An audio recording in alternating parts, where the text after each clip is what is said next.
Welcome back to Hidden Reality. In today's explainer, we're popping open a seriously cold case. And by cold, I mean 1.8 million years cold. We're stepping right into a brutal, prehistoric crime scene to do some paleo-detective work. We're going to look at the incredibly harsh conditions that literally forced early human intelligence into existence, and we'll see exactly how our earliest family members managed to survive against absolutely impossible odds. Just imagine this for a second. An entire species where childhood basically didn't exist. Or actually, a world where childhood was literally the end of the line. So why exactly were our early ancestors dying at just 12 years old? Why were these tool-making, rapidly evolving hominins seemingly dropping dead before they even hit their teenage years? Okay, let's dive into this.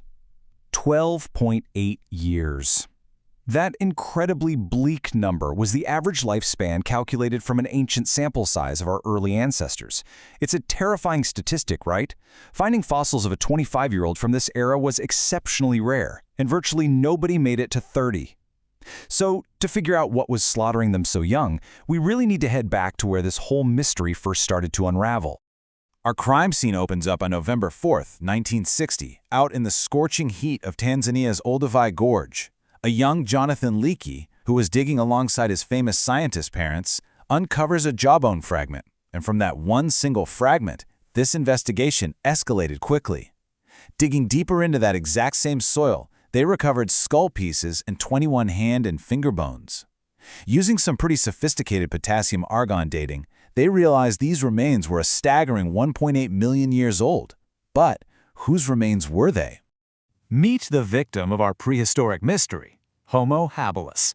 When scientists reconstructed those 21 finger bones, they found a hand structure that allowed the thumb pad to easily touch the other fingers. This is a huge deal, because it meant they could perform complicated motor movements, most notably making and using primitive stone tools. They were the handyman, right? The very first pioneers of our Homo genus. And yet, despite this massive evolutionary leap, they were being wiped out as kids. Now, to make tools, you need a bigger engine, and their brains were definitely growing. While a chimpanzee's brain averages around 400 cubic centimeters, Homo habilis ranged from 600 to 710, sitting right in the middle at about 655 cc. But, here's the catch. The brain is an incredibly energy-hungry organ. It requires a massive caloric intake to develop and run, so their brains were demanding way more energy, but they just weren't advanced enough yet to guarantee survival or invent complex hunting strategies. It was a really dangerous transitional phase. To definitively prove these beings were dying so young, scientists essentially had to perform CSI-style forensic science on stones and bones. Paleoanthropologist Laura Monica Martinez and her team at the University of Barcelona analyzed 116 permanent teeth from 20 different Homo habilis individuals. The evidence was undeniable. We're talking an enamel erosion rate of 2.21 millimeters per year for canines, deep micro-scratches on the cheek side of the teeth, an absolute absence of mature wisdom teeth, and growth plates in the wrists that were completely unfused. The forensic data was airtight. These early humans were dying violently and rapidly. So, what was the motive behind this mass slaughter? Well, it was the environment itself. 7 million years ago, our earliest distant relatives lived comfortably in lush, dense forests. But then, shifting tectonic plates and a dramatic temperature drop of 4 to 5 degrees Celsius changed absolutely everything. By 2.5 million years ago, marking the start of the Ice Age, those safe, tree-covered sanctuaries had completely dried up, transforming into vast, totally open savannas. And this brilliantly illustrates the punctuated equilibrium theory. Nature did not give our ancestors millions of years of steady, peaceful time to gradually adapt to this new open world. No. Instead, evolution happened in brutal bursts. The environment stripped away their safe forest canopy and essentially shoved them out onto the open ground. It was literally an apocalyptic shift. Nature issued a really harsh ultimatum: adapt instantly to the dry savanna or go extinct.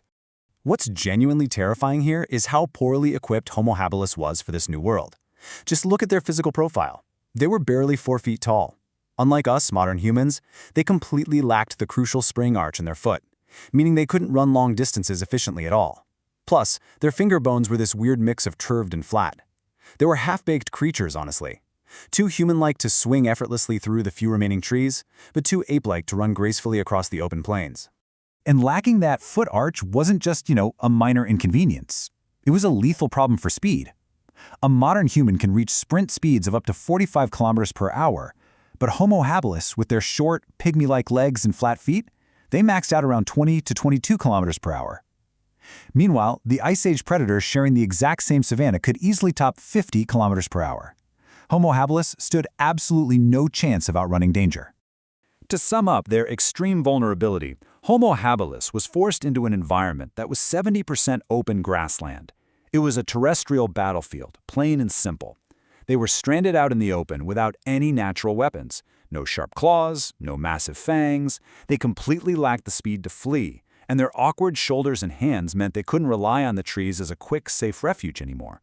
Their body was essentially a massive genetic liability. And the danger they faced on that battlefield was just unprecedented. 15. That is the terrifying number of apex predator species roaming the Ice Age savanna. Just to put that into perspective for you, in modern-day Africa, there are about 5 or 6 apex predators, like lions and leopards. Homo habilis had to navigate an environment crawling with nearly 3 times as many apex killers.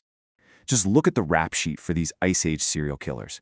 First up, you have Dinophelis, a saber-toothed cat that actually specialized in hunting primates, using its teeth not just to bite, but to literally crush skulls and access the brain.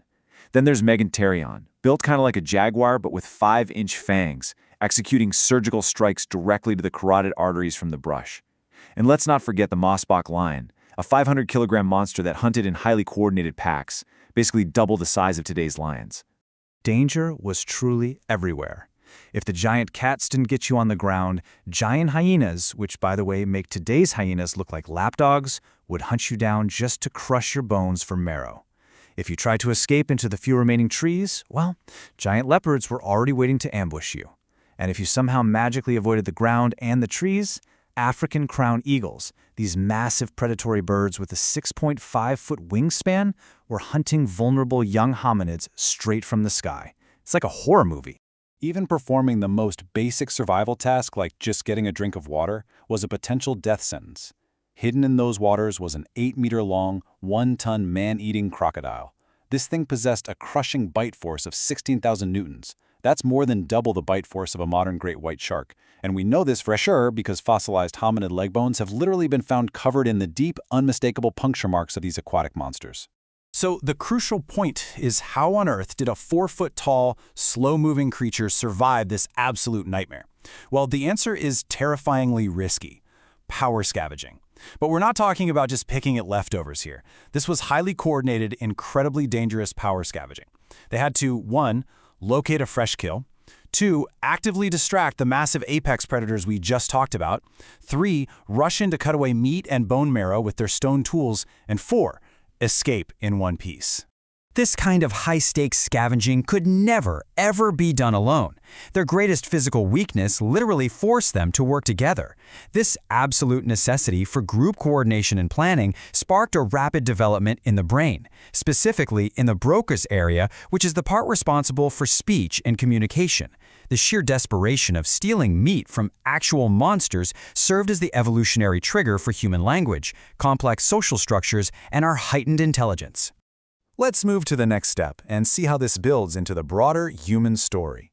Homo habilis was the spark. They were the vulnerable pioneer who took the absolute brunt of nature's cruelest experiments, but they survived by inventing early cooperation and tool use.